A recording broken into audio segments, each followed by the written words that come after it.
World's biggest astrology community in Tamil. Online Astro TV, வாழ்வின் வெளிச்சம். Online astro டிவியை கண்டு மகிழுங்கள். அடுத்த பேச்சாளராக எங்களுடைய தர்மசாஸ்திர ஜோதிடத்தினுடைய எந்த ஒரு நிகழ்வாக இருந்தாலும் சரி, எப்போ கூப்பிட்டாலும் கண்டிப்பாக நான் வரேன் அப்படின்னு சொல்லிட்டு ஒரே வார்த்தையில் சொல்லக்கூடிய அவர் வாஸ்துல அப்படின்னு பார்த்தா வாஸ்துல ஒரு கிங்கு. இந்த பக்கம் பார்த்தா ஜோதிடத்தில் இன்னும் சூட்சமத்தில் சொல்லும்போது நவாம்சத்தில் அற்புதமான ஒரு பலன்களை சொல்லக்கூடிய நபர். ஸோ என்னுடைய அன்பு அண்ணன் இந்த நிகழ்ச்சிக்கு பார்த்தீங்க அப்படின்னா ஜோதிடர்கள் கூட 10-10:30 மணிக்கு தான் வருவாங்க. ஆனால் அவரை பொறுத்தவரையிலும் எனக்கு முன்னாடியே வந்திருக்கார். 9-9:15 ஐயா நம்ம ஆஃபீஸ்க்கு வந்துட்டார். ஓகேங்களா, அந்த அளவுக்கு ஜோதிடத்தின் மேலே தீரா காதல் உள்ளவர், அற்புதமான ஒரு அன்பு உள்ளம் கொண்டவர்.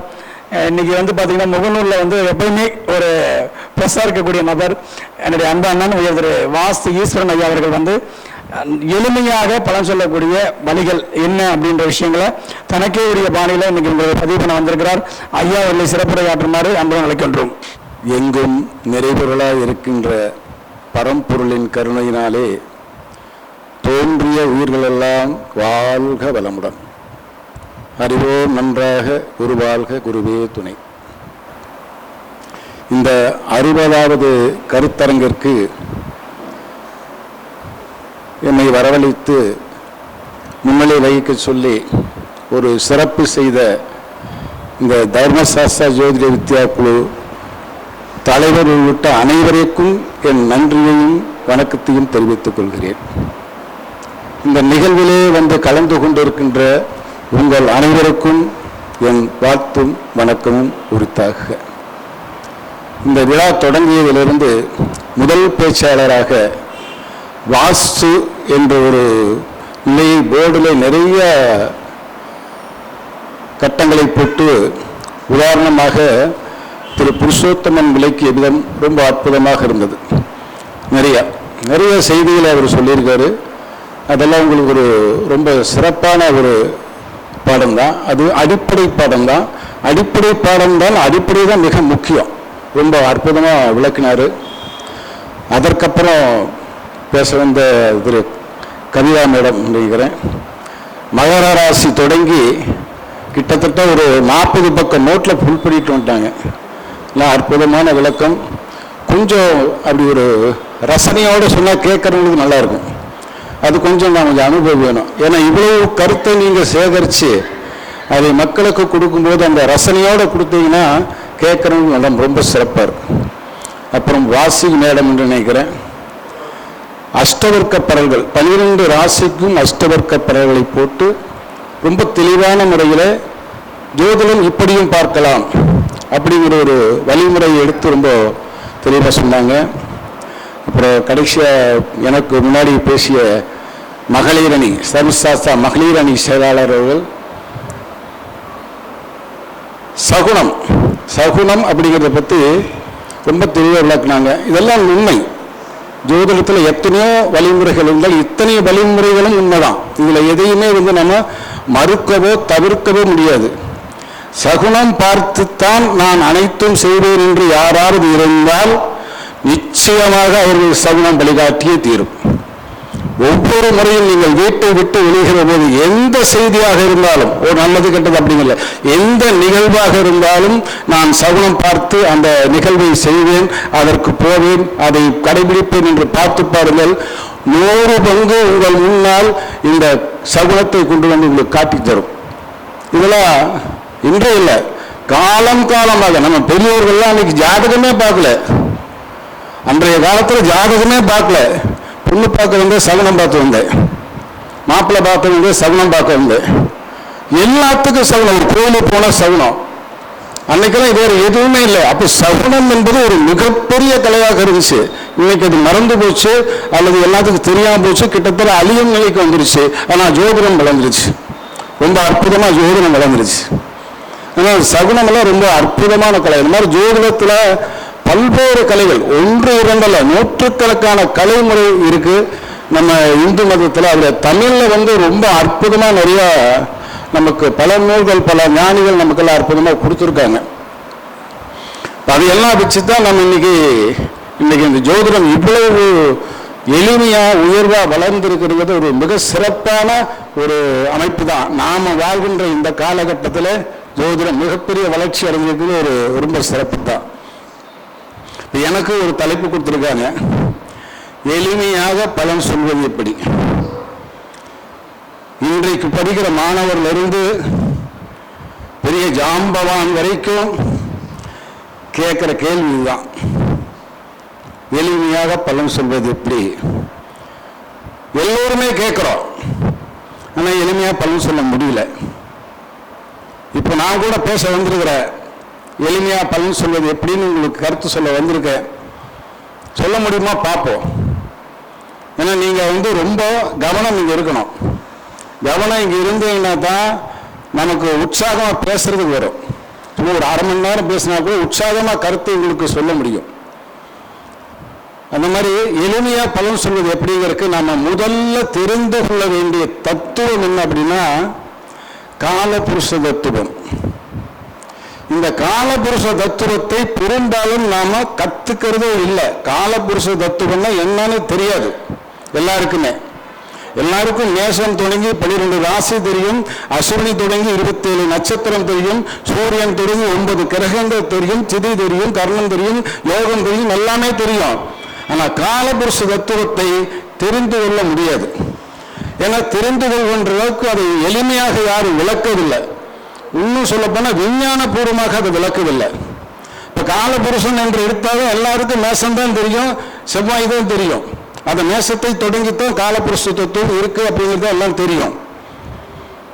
ஆனால் ஒரு வட்டமான ஒரு நிகழ்வு அல்லது உருண்டையான ஒரு பொருளுக்கு எது தொடக்கம் எது முடிவென்று உங்களால் கண்டுபிடிக்க முடியுமா? ஒரு பந்தை எடுத்துக்கொள்ளுங்கள், அந்த பந்திலே எங்கே தொடங்குகிறது எங்கே முடிகிறது என்று உங்களால் கண்டுபிடிக்க முடியுமா? கண்டுபிடிக்கவே முடியாது. ஒரு வட்டத்தை போட்டுக்கொண்டு அந்த வட்டத்தில் இங்கிருந்து நான் தொடங்க போகிறேன் என்று எதையாவது ஒரு இடத்தில் நீங்கள் சொல்ல முடியுமா? சொல்லவே முடியாது. எல்லோரிடம் கூட கேளுங்க, இந்த பூமியில உயரமான இடம் எது என்று கேளுங்க. இமயமலை என்று சொல்லுவாங்க. நம்ம உலகத்திலே பெரிய எவரெஸ்ட் சிகரம் தான் உயர்ந்ததுன்னு. தென்னிந்தியாவோடு கேட்டினா ஊட்டி கொட்டப்பட்டா அப்படிம்பாங்க. ஆனால் உண்மையிலே உயரமா?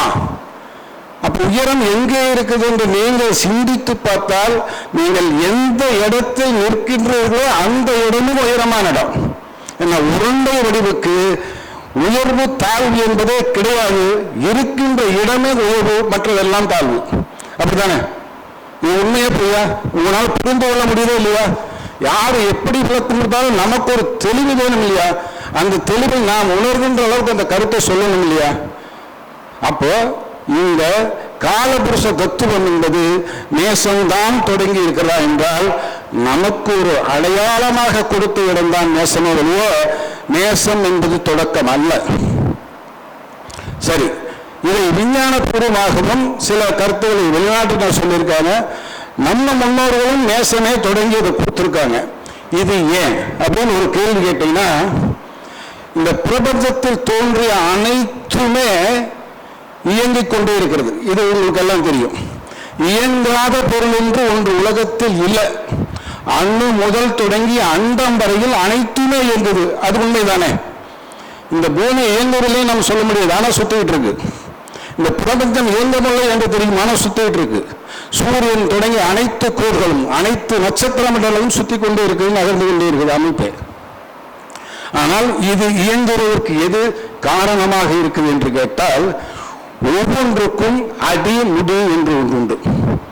எந்த பொருளை எடுத்துக்கொண்டாலும் அடி முடி இல்லாத பொருளே கிடையாது, அணு தொடங்கி அண்ட வரைக்கும். இப்ப நமக்கும் தலை இருக்கு, கால் இருக்கு. இப்ப நமக்கு தலை இருக்கு, கால் இருக்கு மாதிரி ஒரு மரம், செடி, கொடி, விதை அனைத்துக்கும் தலையும் கால் உண்டு. உண்டா இல்லையா? இதுல இல்லாம சொல்றது இல்லைன்னு சொல்றது யாராலையும் முடியவே முடியாது. அப்படி நம்ம பூமிக்கு கூட தலை கால் உண்டு. பூமிக்கு தலை கால் யாருக்காவது தெரியுமா? தெரியாது சொல்றேன், ஆனா ஆமான்னு சொல்லிடுவீங்க. ஏன் அப்படின்னா, 2 துருவங்களைத்தான் அடிமுடி என்று நம்ம பூமியில விஞ்ஞானிகள் சொல்கிறார்கள். வட துருவத்தையும் தென் துருவத்தையும் 2 அச்சுகள் என்று சொல்லப்படுகிறது. இந்த வட துருவம் என்பது அச்சிலே உண்ணுகின்ற பாவமாக இருக்கிறது. பிரபஞ்சத்தின அத்தனை சக்திகளையும் உண்டு கொண்டே இருக்கிறது. ஒவ்வொரு வினாடியும் உண்டு கொண்டே இருக்கிறது. தென் துருவத்தின் அச்சுப்பகுதியிலே கழித்துக் கொண்டிருக்கிறது, வெளியே போயிருக்கிறது. அதாவது நாம் இங்கே உண்ணுகிறோம், இங்கே தள்ளுகிறோம். நமக்கு உண்ணுகிற வாயில் ஒன்று, கழிக்கின்ற வாயில் ஒன்று. அப்படி அனைத்து உயிர்களுக்கும் உண்ணுகிற வாயில் உண்டு, கழிக்கின்ற வாயில் உண்டு. இது ஒன்றுதானே. அதனால வட துருவத்துக்கு போகின்ற எந்த கப்பல், பிளைட்டு எதுவாக இருந்தாலும் வினாடியில் காணாமல் போய்விடும். இது உண்மைதானே, எல்லாம் படிச்சிருக்கோம் இல்லையா? அப்ப வட துருவத்துக்கு யாரும் போகவே மாட்டார்கள். அங்க போய் என்ன இருக்குன்னு இதுவரைக்கும் யாராலும் கண்டுபிடிக்க முடியல. அத்தனை பேரும் தென் துருவத்துக்கு தான் போறாங்க. ஆனா அங்க வெளியே வர்றது, நீங்க ஒரு வாய்க்கால் பார்த்துருப்பீங்க, தண்ணி அப்படியே பைப் வழியா கீழே இறங்கி இன்னொரு பக்கம் வெளியே வரும். இந்த கீழே இறங்குற பக்கம் போய் நின்று நின்றுட்டு போயிடும். வெளியே வர்றது பக்கம் போனீங்கன்னா ஒன்றும் பண்ணாது, அது பாட்டு இருக்கு. அப்போ ஒண்ணுகிற இடத்துக்கு போனால் அத்தனை ஒன்று. அதனால பூமியில வட துருவத்துக்கு இதுவரை யாருமே போய் திருவிழா முக்கோணம் என்று ஒரு இடம், அந்த இடம் என்பது ஒரு மாயையாக இருக்கிறது. ஏன்னா அந்த இடம் தான் அத்தனையும் சாப்பிடுகிறது. அப்ப பூமிக்கு ஒரு எனர்ஜி வேணும் இல்லையா? அந்த எனர்ஜி உண்ணுகிறதையும் கழிப்பதையும் தான் நாம் நார்த் சவுத் போல் என்கிறோம். நல்லா புரிஞ்சுங்க. இந்த நார்த் சவுத் போல் என்கிறதுக்கு என்ன அப்படின்னா, நார்த் வழியாக உள்ளே போகின்ற காந்தம் அத்தனையும் தெற்கின் வழியாக மேலே வந்து மீண்டும் நார்த் வழியாக போகிறது. ஒரு பந்துக்குள்ளே சுழற்சியாக இருப்பது போல் இப்படி சுத்தி கொண்டே இருப்பதுதான் நார்த் பவுல் சோல்.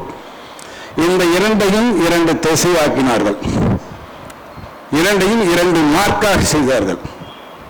இப்படி நார்த்து சவுத் போல் என்று இருக்கிறது போலவே அந்த பூமியினுடைய மையப்பகுதி 0 டிகிரியை ஈஸ்ட் வெஸ்ட் என்று பிரித்தார்கள். இதுதான் நமக்கு பூமிக்கு நமக்கு கொடுக்கிற அச்சு. இந்த அச்சை நமது விஞ்ஞானமும் கண்டுபிடித்தது, நமது விஞ்ஞானமும் கண்டுபிடித்தது. அதை கண்டுபிடித்து அதற்கு கிழக்கென்றும் மேற்கென்றும் தெற்கென்றும் வடக்கென்றும் வச்சார்கள். அந்த இடத்திற்கு நமக்கு மேசாயனம் என்று அச்சை வைத்து விட்டார்கள். இப்போது உருண்டைக்கு ஏன் ஒரு மார்க்கை கொடுத்தார்கள் என்றால் ஏதோ ஒன்று கொடுக்க வேண்டும் இல்லையா? அப்போ அந்த திசையை வந்து நமக்கு கொடுத்தாங்க. அந்த 4 தான் திசையாக இருக்கிறது. அந்த 4 தான் இப்போது நமக்கு மார்க்காக இருக்கிறது. ஒரு உதாரணத்தை கொண்டு விளக்குகிறேன், சின்ன குறிப்பாக உங்களுக்கு உணர்த்துகிறேன். இதை கொஞ்சம் கவனமா பாருங்க. இது ஒரு கம்பி அப்படின்னு வச்சுங்க. இது ஒரு காந்த கம்பி. நல்லா கவனிச்சு, இது ஒரு காந்த கம்பி. இந்த காந்த கம்பியில என்ன ஆகுனா, ஒரு பக்கம் வச்சா இழுக்கும், இன்னொரு பக்கம் வச்சா தள்ளும். தள்ளும் இல்லையா? ஒரு காந்த கம்பியை நேராக வைத்தால், ஒரு பக்கமாக வைத்தால் இழுக்கும், மறுபக்கத்திலே தள்ளும். 2 காந்தத்தை உங்களால் இணைப்பதனால் ஒரு பக்கம் இணையும், இன்னொரு பக்கம் இணையாது. அந்த இணைகின்றதை இணையாதைத்தான் நாம் துருவங்கள் என்று சொல்லுவோம். அதாவது நார்த் போல் சவுத் போல் என்றைக்குமே இணையாது. சவுத் எனர்ஜிக்கு நார்த் எனர்ஜிக்கு, இதுதான் மெத்தேடு. இந்த மெத்தேடைத்தான் நாம் என்ன சொல்லியிருக்கிறோம் அப்படின்னா 180 டிகிரி என்கின்றோம். 180 டிகிரி என்றால் ஒரு பாவத்தினுடைய எதிர்பாவம் என்று பொருள். இப்போ மேசம்னா துலாம், ரிஷபம்னா விருட்சபம். இந்த மாதிரி ஒரு பாவத்தினுடைய எதிர்பாவத்தை 180 டிகிரி உள்ள பாவம் என்று சொல்கிறோம். இந்த 180 டிகிரி உள்ள பாவத்தை எதிர்பாவம் ஏன் சொல்றோம்னா, ஒரு பாவத்துக்கு அடுத்த பாவம் சத்துருத்தன்மையுடையதுன்னு நம்ம சொல்றோம். அப்படித்தானே? அப்ப இதுவும் இணையாது என்பதனால்தான் 12 பாவங்களுக்கும் 7ஆம் பாவம் சத்துரு பாவமாக நமக்கு அமைந்து விட்டது. இதுதானே? இப்ப 12 பாவத்துக்கும் 7ஆம் பாவம் ஏன் சத்துருவாக இருக்குது என்றால், ஒரு பாவம் சிந்திப்பதை அந்த எதிர்பாவம் மாற்றித்தான் சிந்திக்கும். ஒரு பாவத்துடைய செயலை அதனுடைய 7ஆம் பாவம் மாற்றித்தான் செய்யும். அதனால்தான் அதை ஆண் பெண் என்றும் கணவன் மனைவி என்றும் சத்துரு பாவம் என்றும் பிரித்தார்கள். இது பிரபஞ்சத்தில் இருக்கக்கூடிய ஒட்டுமொத்த தத்துவமே. இதான் பிரபஞ்ச தத்துவம். அதாவது காலபுருஷ தத்துவமே இதுதான் பேஸ். இந்த பேஸை இன்னொரு கோணத்தில் பிரித்தார்கள் 90 டிகிரியாக. 90 டிகிரி, இதுதான் வடக்கு தெற்கு கிழக்கு மேற்கு என்று 2 பிரிவாக பிரித்தார்கள். இப்ப இது இந்த பிரிவு தான் நமக்கு கேந்திரம். இப்ப 4 கேந்திரம் என்று சொல்கிறோம் இல்லையா? இந்த 4 கேந்திரம் என்பது 90 டிகிரியில் புரிகின்ற தன்மை. ஆக ஒரு காந்தத்தினுடைய தன்மை அடுத்த 90வது டிகிரியிலே அந்த காந்தத்துடைய தன்மை மாறிவிடுகிறது. எதிர்ப்பல்ல, மாறிவிடுகிறது, இன்னொரு கோணத்தை தருகிறது என்பது கேந்திரங்கள் அப்படின்னு நமக்கு கொண்டு வந்து கொடுத்தாங்க. இந்த தத்துவத்தை புரிஞ்சுக்கங்க. இப்போ இந்த ஒரே கம்பியை கிட்டத்தட்ட இந்த வளைவில் நீங்கள் வளைச்சீங்கன்னா, பெண்டா வளைச்சா என்ன ஆகும் அப்படின்னா, இங்கேயும் இழுக்காது, இங்கேயும் இழுக்காது, இங்கேயும் தள்ளாது, இங்கேயும் தள்ளாது, சமத்தன்மையாக இருக்கு. ஒரு காந்த கம்பியை நீங்கள் வளைச்சு பாருங்க. ஒரு நேர்கம்பியை இப்படி யூ போல வளைச்சிங்கன்னா இந்த ரெண்டு இழுக்கும், இது தள்ளும். அப்போ மீண்டும் அது 180 டிகிரி ஆயிரும். இதை 120 டிகிரி கோணத்தில் வளைத்தால் இந்த இரண்டு துருவங்களுமே வேலை செய்யாது, ஒரே மாதிரி இருக்கும், ஒரே மாதிரி இயக்கம் இருக்கும். அதனால்தான் திரிகோண பாவங்களை நமக்கு நட்பு பாவம் என்று சொன்னார்கள். திரிகோண பாவங்களை 120 பிரித்தால் இந்த திரிகோண பாவங்களை நட்பு பாவம் என்று ஏன் சொல்கிறோம் என்றால் இந்த கோணத்தின் அடிப்படையில் வருவதுதான். இதைத்தான் நமக்கு திரிகோண பாவம் சொல்றோம். சரி, இப்போ நம்மகிட்ட பலன் பார்க்க வர்றவங்கெல்லாம் பெரும்பாலும் பார்த்தீங்கன்னா ஒரு 4, 5 அல்லது 6 விஷயங்களை மட்டும்தான் கேட்க வருவாங்க.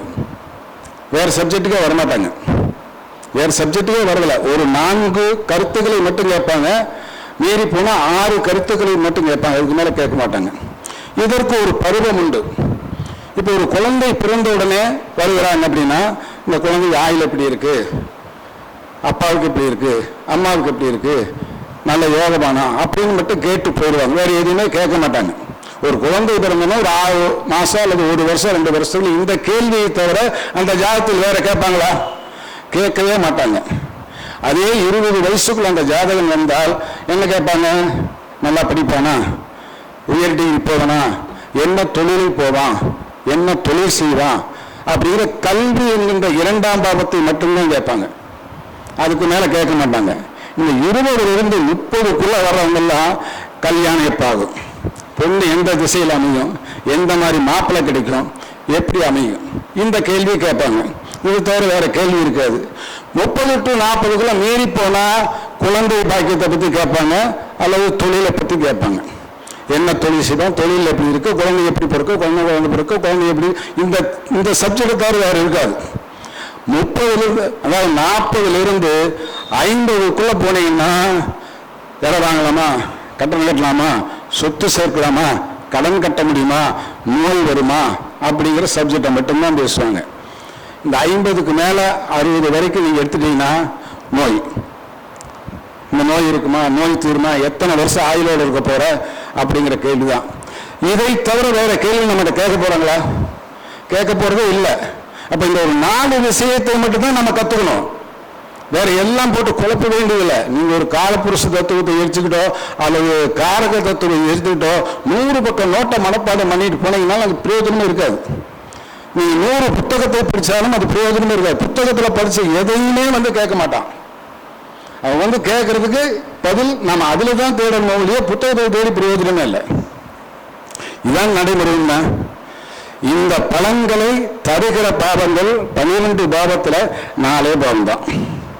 1, 4, 7, 10 இந்த 4 பாவங்கள் தான் இத்தனை பலனையும் தருகிறது. தெரியுங்களா? இந்த 4 பாவத்தை மட்டும் முழுசா தெரிஞ்சுக்கிட்டோம்னா நமக்கு பலன் சொல்ல தெரிய போகுது. மற்ற பாவங்கள் பலன் தராது, நல்லா புரிஞ்சுங்க. ஆனா தரும். எப்படின்னு சொல்றேன். இந்த 4 பாவங்களுக்கும் இப்ப நான் சொன்னேன் இல்லையா, 4 பாவங்களுக்கு உண்டான திரிகோணங்கள் தான் இந்த 4 பாவங்களுக்கு ஒத்துழைப்பு பண்ணும். இந்த 4 பாவத்துக்குள்ளான திரிகோண பாவம் இருக்கு இல்லையா, 8 பாவம் வரும். ஒவ்வொரு கேந்திரத்துக்கு 2 திரிகோணம் உண்டு. ஒவ்வொரு கேந்திரத்துக்கு 2 திரிகோணம் உண்டு இல்லையா. இந்த ஒவ்வொரு கேந்திரத்தினுடைய 2 திரிகோண பாவ பலன் தான் இந்த கேந்திரங்களுக்கு பலன் தரும். நல்லா புரிஞ்சுங்க. அவைகள் தனித்து இயங்காது. ஒரு கேந்திரம் வேலை செய்யணும்னா அதனுடைய திரிகோண பாவம் தான் வேலை செய்யும். அதை வச்சுதான் பலனை சொல்லணும். திரிகோண பாவங்களுக்கு தனி பலன் கிடையாது. ஒரு லக்கணத்தை பற்றி பேசணும் அப்படின்னாக்கா 5, 9 இல்லாமல் பலன் பேசவே முடியாது. ஒரு லக்கணத்தை பற்றி பேசணும் அப்படின்னா அந்த லக்கணம் என்பது எப்படி நாம் எடுத்துக்கிறோம், 3 தலைமுறையை பற்றி பேசுவோம். நான் லக்கணம், என்னுடைய பாட்டன் என்னுடைய மகன் 5ஆம் இடம், என்னுடைய தகப்பன் 9ஆம் இடம். அப்ப என்னை சுற்றிய வாரிசுகள், என்னுடைய வம்சாவளிகள். நான் என்னை பற்றி தெரிஞ்சுக்கணும்னா என் லக்கணத்தை பற்றி தெரிஞ்சுக்கலாம். எனக்கு அடுத்ததாக வரக்கூடிய வாரிசை பற்றி தெரிஞ்சுக்கணும்னா 5ஆம் இடத்தை பற்றி கேட்கலாம். நான் எதிலிருந்து வந்தேன்னு தெரிஞ்சுக்கணும்னா 9ஆம் இடத்தை பார்த்துக்கலாம். அப்போ நான் எனக்கு முன்னும் பின்னும் இருக்கின்ற தன்மையை சொல்வது தான் 1, 5, 9 இவ்வளோதான். இது தவிர வேறு எதுவுமே இல்லை. நீங்கள் 1ஆம் பாவத்துக்கு பதில் சொல்லணும்னா 5ஐயும் 9ஐயும் கணக்கிடாமல் நீங்கள் சொல்லவே முடியாது, சொல்லவே கூடாது. இதுதான் பிரச்சனை. நம்ம 1ஆம் பாவத்தை மட்டும் வச்சுக்கிட்டு லக்னாதிபதி வச்சுக்கிட்டு அவன் எங்கே இருக்கிறான், என்ன சாரத்தில் இருக்கிறான், என்ன நமாம்சம் அப்படின்றது ஒன்றுமே தெரியாது. இந்த 5, 9ம் இணைப்பு இல்லாமல் நீங்கள் பலன் சொல்லவே கூடாது. அது நான் உங்களுக்கு விளக்குறேன், எப்படி நான் விளக்குறேன். சரி, அதுக்கப்புறம் 4ஆம் பாவம். இந்த 4ஆம் பாவத்துக்கு உண்டான திரிகோணம் இது 8, 12 அடுத்த கேந்திரம். லக்கண கேந்திரத்துக்கு அடுத்த கேந்திரம் 4ஆம் பாவம். 4ஆம் பாவத்தினுடைய திரிகோண பாவம் 8, 12. இப்போ 4ஆம் பாவம் என்றால் சுகம். சுகம் என்றால் என்ன சொல்றோம்? நிறைய சொத்துக்கள், நிறைய வீடு, மாடி வீடு, சும்மா அமைப்பா இருக்கிறது ஒரு சுகம் அப்படின்னு சொல்றோம்.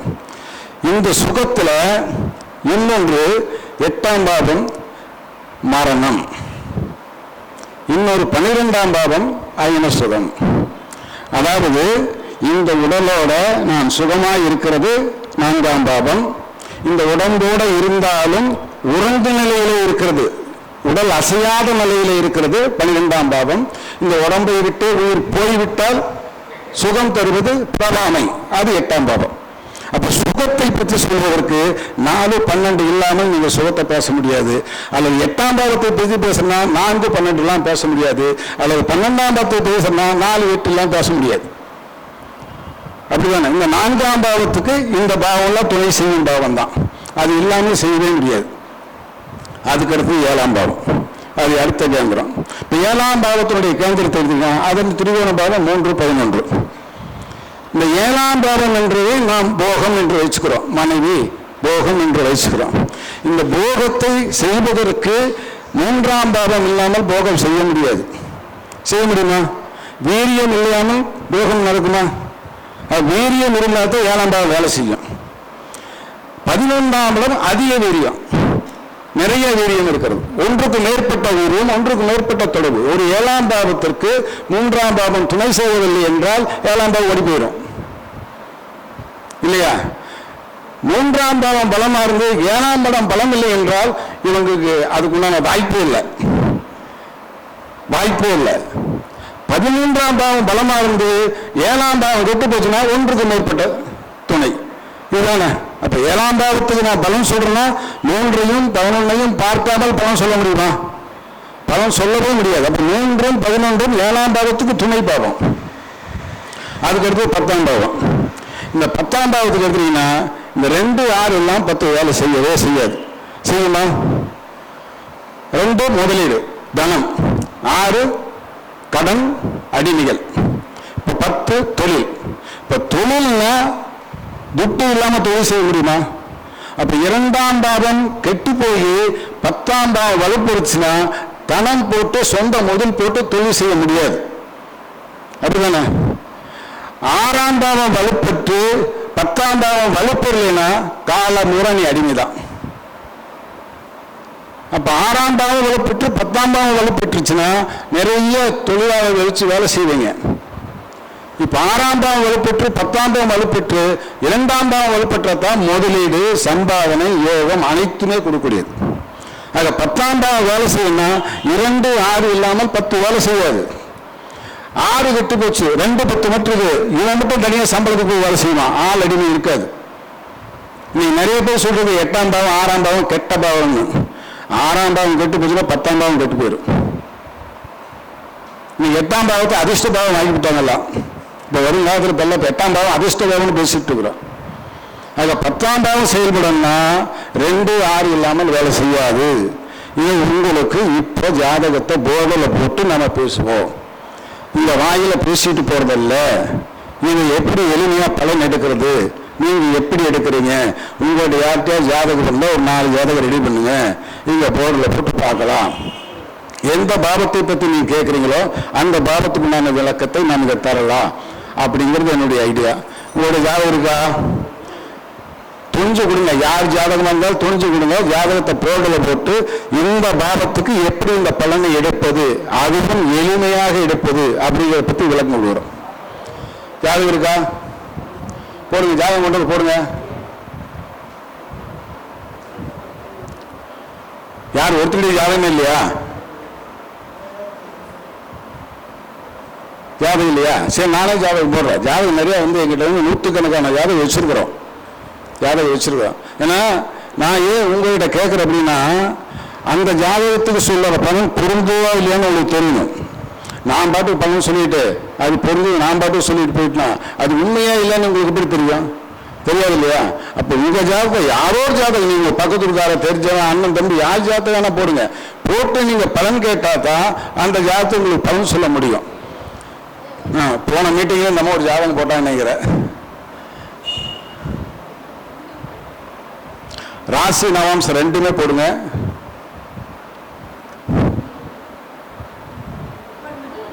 போடுங்க போடுங்க போடுங்க.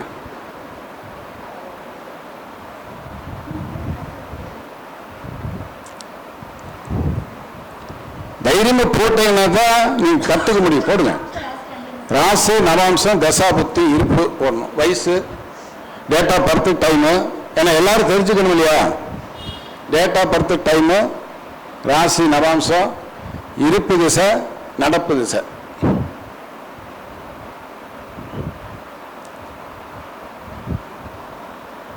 இப்போ நாங்கள் வந்து வகுப்பு நடத்துகிறோம். எங்கள் வகுப்பு ஜாதக அறிவு தான். இங்கே பேசுகிற வேலையே கிடையாது. ஒவ்வொருத்தரும் ஒரு ஜாதகத்தை போட்டு ஒரு கர்த்தனை நடக்குதுனாக்க அன்றைக்கி ஒரு 4 ஜாதகம் 5 ஜாதகம் போட்டு அந்த ஜாதக ஆய்வு தான் பண்ணுவோம்.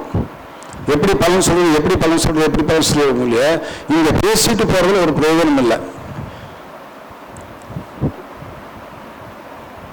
இதை குறிப்பிடுகிறோம்னா கூட குறிப்பு எடுத்துக்க. இது எந்த மாதிரி பார்க்குறோம், எந்த மாதிரி செய்கிறோம் அப்படின்னு ஒரு 80-90 சொல்லிட முடியும். இப்போ நாம் சொல்லக்கூடிய மெத்தேடு நார்மலாக வந்தோம் அப்படின்னா 2ஆம் பாவத்தில் ஒரு கிரகம் இருக்குது, அது இன்னும் சாரத்தில் இருக்குது, அது இன்னும் பாவமாக இருக்குது, இன்னும் ராசியாக இருக்குது அப்படிங்கிற அடிப்படையை வச்சு தானே பேசுகிறோம். இன்னும் கொஞ்சம் மேலே போய் நவாம்சம் வச்சு எப்படி சொல்லலாம், அது கொஞ்சம் ஈஸியாக சொல்ல முடியுமா அப்படிங்கிறத இப்போ நம்ம சொல்ல போகிறோம். குழப்பமே இல்லாமல் ஜாதகத்தை எடுத்தோன்னா குழப்பமே 2, 2, 4, 8 அப்படிங்கிற கணக்கு போட்டு பணம் சொல்லுவேன்.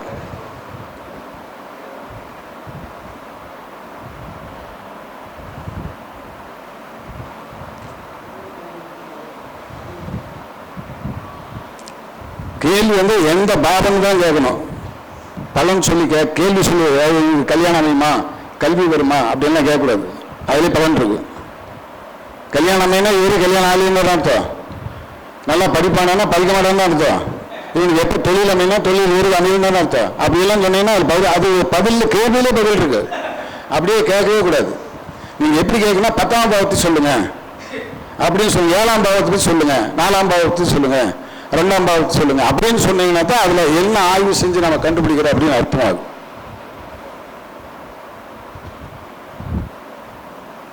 ஏன்னா பெரும்பாலும் நம்ம வந்தோம்னா என்ன கேட்குறோம், அப்படிங்க என்ன விஷயமா வந்தீங்க அப்படிதான் கேட்குங்க. நல்லா இருக்கேன், பையனுக்கு கல்யாணம் சம்பந்தமா, அப்படியா கொடுங்க, வயசை வச்சு ஒரு 25 எவ்வளோ வரேன்னா அடுத்து 2 வருஷத்துக்கு கல்யாணம் ஆகிடும், ஒரு சந்தோஷம் சொல்கிறோம். 32 வயசுக்கு மேலே போச்சு, அது செவ்வாய் தோசை இருக்குது, ராகு தோசை இருக்குது, 7ஆம் இடம் கெட்டு போச்சு, அது கெட்டு போச்சு, இது எல்லா கதையும் சொல்கிறோம். அதுக்கு தெரியாததுக்கு முன்னாடி நம்ம சொன்னால் தானே பரவாயில்ல, அதுதானே சொல்கிறோம். இப்போ வரும்போதே வந்து இவன் வந்து வேலைக்கு எப்போ போவான் அப்படின்னு கேட்டால், இவனுக்கு உடல்நிலை எப்படி இருக்குது அப்படின்னு கேட்டால் நம்ம பலன் சொல்ல ஈஸியாக போயிடுது. நான் வர்றவங்க யோகோட நம்ம கம்யூனிட்டியில் இதுதான் கேட்குறோம். சரி வந்தால் கேள்விக்கு நம்ம இன்னைக்கு பிரசன்னம் ஏன் வெற்றி பெறுகிறது என்றால் கேள்விக்கு பதில். ஏன் பிரசன்னத்தை அத்தனை பேரும் கற்றுக்க முயற்சி பண்ணுறோம்னா கேள்விக்கு பதில். நீங்கள் எதுவுமே வேண்டாம், கேட்ட பதில் சொல்லிடலாம்ல. அதுக்கு எதுக்கு ஜாதகம், அதுக்கு எதுக்கு ஜாதகமே வேண்டியது இல்லையா? கேள்விக்கு பதில் எல்லாருமே சொல்லிடலாம். டாக்டர் முதற்கொண்டு வக்கீல் முதற்கொண்டு கேள்விக்கு தான் பதில் சொல்கிறாங்க. புரியுதா? உனக்கு என்ன, நீ என்ன வழக்கு வந்திருக்கிற, உனக்கு என்ன பிரச்சனை, நீ என்ன சாப்பிட்ட, நீ எப்போ தூங்கின அப்படின்னு டாக்டர் நம்மகிட்டயே அத்தனை கேள்வியும் கேட்டு அதுக்கு முன்னாடி மாத்திரை தர்றாரு, மருந்து தர்றாரு. அதுதானே? கேள்வி கேட்காம எந்த டாக்டரை மருந்து கொடுக்குறாரா? கேள்வி கேட்காம போனோம்னா என்ன நோய் பார்த்து சொல்கிறாரா? சோசியாருன்னு சொல்ல முடியும். அதே ஜோதிடத்தில் இருக்கிற சிறப்பு. ஆனால் அதை கற்றுக்கிட்டோம்னா ரொம்ப எளிமை. இதுதான் உலகத்திலே மிகப்பெரிய மெய்ஞானங்கிறது இதுதான்.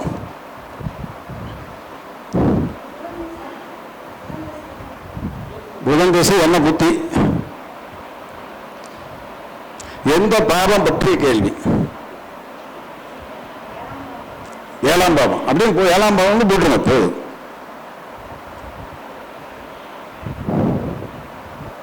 இப்படி போட்டாலும் கண்டுபிடிச்சல 87 பிறந்த ஒரு ஏழாம் பாவத்தை பத்தி கேட்டா என்ன இருக்கு அப்படின்னு ஒரு கேள்வி வந்துருங்கள. சரி, இதுக்கு பலன் எடுக்கிறது எப்படி?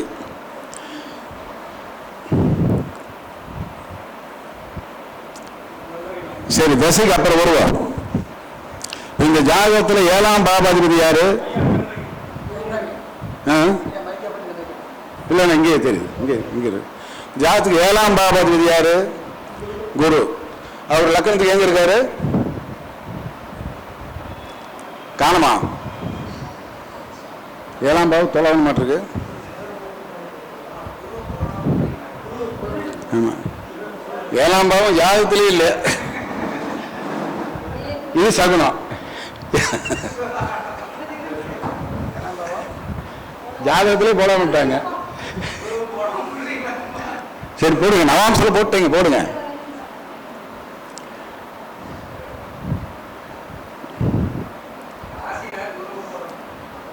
பதினொன்னு 3 7 போட்டீங்கன்னா 7ஆம் பாவம் சிக்கல். இந்த ராசிக்கு 11 3 7 குருவை போட்டாங்கன்னா 7ஆம் பாவம் சிக்கல். அப்படி என்று சொல்லமா?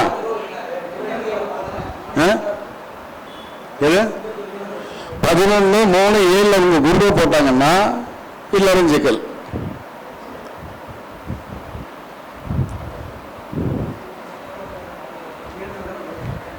டேட்டா பர்த் போடுங்க, அப்படியே வந்துருமே.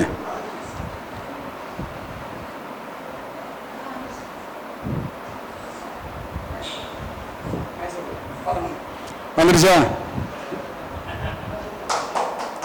யாருக்கு போனாலும் 11 3 7 போட்டு 7ஆம் பாவம் சிக்கல் சொல்லி போட்டோமா? இது எளிய முறை தானே, இது ரொம்ப கடினம் இல்லையில.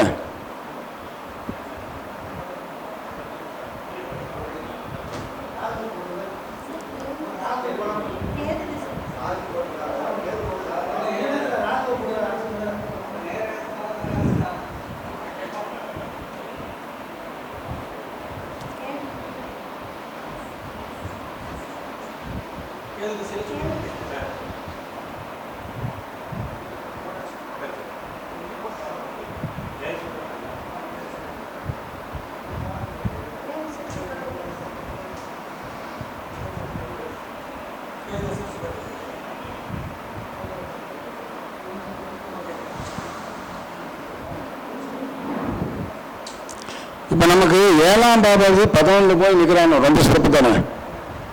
7 குடும்பம் லாபத்தில் போய் நிற்கிற ரொம்ப சிறப்பு தானே. அப்புறம் 7ஆம் பாவத்தை பத்தி ஏன் பேசணும்? இப்படி கேள்வி வருதுல்ல. இப்ப நம்ம சாதாரண பேச்சு 7 குடும்பம் 11 நிற்கிறா ரொம்ப டாப் சூப்பர் அப்படின்னு சொல்லுவோம். அப்படிதான் பெரும்பாலும் அந்த கருத்தான சொல்றோம். அதுக்கப்புறம் கொஞ்சம் உள்ள போய் பார்த்தோம்னா அவர் அஸ்வினியில் இருக்காரு அப்படின்னு அடுத்த பாயிண்ட் போவோம். ஆமா, அஸ்வினியில கேசாரத்துக்கு போறாரு அப்படின்னு அடுத்த பாயிண்ட் போய் அவர் 12 குடைய நமாம்சு போறாருன்னு அடுத்த பாயிண்ட் கிடைக்கும். அதுதான் நமாம்சம். 7 குடையவன் 12 குடைய நமாம்சில் போய்விட்டால் அந்த 7ஆம் இடத்தால் அவருக்கு என்ன லாபம்? 7ஆம் இடத்தால் எந்த லாபமும் இல்லை. ஒண்ணு. ரெண்டாவது அடுத்துக்கு அப்படியே சுக்கிரன். சுக்கிரன் நவாம்சில் எங்க இருக்காரு? ஆட்சியா இருக்காரு. நவாம்சில் ஆட்சியா இருக்காரு. யாருடைய சாரத்தில் போறாரு? சனியுடைய சாரத்திலே போறாரு. அச்சா, இப்ப அடுத்த பாயிண்ட் நான் என்ன எடுக்கிறேன், இந்த சனி தான் அந்த சுக்கிரனுக்கு வலிமை வர்றாருங்கிற. இந்த சனி என்ன நிலையில் இருக்காருன்னா லக்னத்துக்கு 8ஆம் பாவத்தில் போய் ஆட்சி பெற்றாலும் அவர் புதன் சாரத்திலே போகக்கூடாது. இது எங்களுடைய எளிமையான பலன் இருக்கிறது.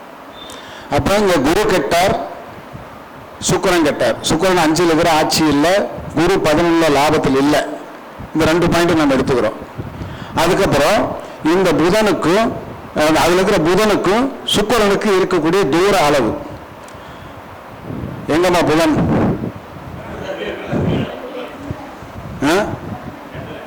அந்த பக்கம் பாருங்க. என்னாச்சு? அந்த பக்கமா போன போடுங்க, அங்கேதான், அங்கே தானே, சூப்பர், அங்கே தான் இருக்காரு. ஞாபக சாரத்தில் போறாரு, குரு சாரத்தில் போயிட்டார். அந்த குரு எங்க இருக்காரு, அதே அஸ்வினிக்கு போயிட்டார். இவங்க இந்த ஜாதகருக்கு 7ஆம் இடம் என்பது சிறப்பில்லை, 7ஆம் இடம் என்பது சிறப்பில்லை, 7ஆம் பாவத்தால் யோகம் இல்லை, 7ஆம் பாவம் அப்படிங்கிற பாயிண்ட் நீங்க வச்சுருங்க. ஒரே பாயிண்ட், வேற எதுவுமே இல்லை. ஆனா சுக்கிரன் நல்லா இருக்காரு, 2ல சுக்கிரன் இருக்காரு, குரு 11 இருக்காரு. இத்தனை இருந்தாலும் இந்த ஜாதக ரீதியா 7ஆம் பாவம் சிறப்பில்லை. 7ஆம் பாவாதிபதி 7ஆம் பாவத்தை பார்க்கிறார், இது ஒரு சிறப்பு தானே. ஆனா இதெல்லாம் இருந்தாலும் என்ன சொல்லுது, எளிய முறையில் பலன் சொல்வதற்கு இந்த ஜாதகருக்கு இல்லறம் சிறப்பில்லை. ஒரே வார்த்தையில் முடிச்சுடுங்க. அப்ப அது கல்யாணம் ஆச்சா இல்லையா அப்படின்னு அப்புறம் பேசுவோம். இப்ப எப்பாங்கிறது இல்ல, அது சிறப்பில்லைன்னு முடிஞ்சு போச்சு இல்ல. அப்படி எப்பாங்கிற கேள்வி ஜோசியானுக்கு பரிகாரத்தை தூண்டுதில்ல. இது மாதிரி கேட்கறதுனால பரிகாரம் சொல்றோம். இல்லை, இல்லவே இல்லை, இல்லை, அதான் முடிச்சிருக்கிற சிறப்பில்லை, 7ஆம் பாவத்தால் சிறப்பில்லை.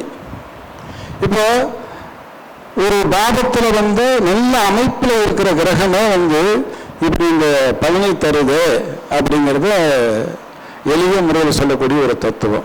இது சரியா தத்துவா, சரியா தவறா? இந்த பலன் கரெக்டா தப்பா? கல்யாணம் ஆகல, சரி, இதே குரு அங்கேயே இருக்கட்டும், நான் அவரை மாத்தல, இதே குரு அங்கேயே இருக்கட்டும், கல்யாணம் இதே ஜாதகத்துக்கு சிறப்பா ஆகும் சொல்ல முடியும். எப்ப சொல்ல முடியும்? அந்த குருவை தூக்கி தனுசுல போட்டீங்கன்னா அற்புதமா இருக்கும். நவாம்சில ராசியில மாற்ற வேண்டாம், ராசியில அந்த குருவை மாற்றவே வேண்டாம். அந்த குருவை தூக்கி தனுசுல போட்டுட்டீங்கன்னா அற்புதமான மனைவி, தெய்வீகமான மனைவி, மனைவியால் ஆதாயம், அற்புதமான சிறப்பு. நான் ராசியை மாற்றவே இல்லை, தூக்கி அங்க நமாம்சில போட்ட என்ன ஆகுது? கிருத்திகை 1ல் வந்துருவாரு, நவாம்சில ஆட்சிக்கு வந்துருவாரு. பிரச்சனையே இங்கதான், புரியுதா? நான் ராசி கட்டத்தில் கிரகத்தை மாற்றவே இல்லை, அவர் அங்கேயே இருக்கட்டும்.